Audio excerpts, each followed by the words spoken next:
How to add SIM card on your iPhone 17 or 17 Pro series.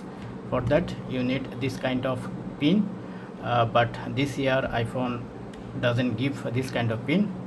So first of all you have to erase your SIM card from other phone. Now use this kind of pin and press and hold, then erase your, and then insert your SIM like that. Now add your SIM card added. Now go to your setting, and in setting you can see some message, so I don't use right now.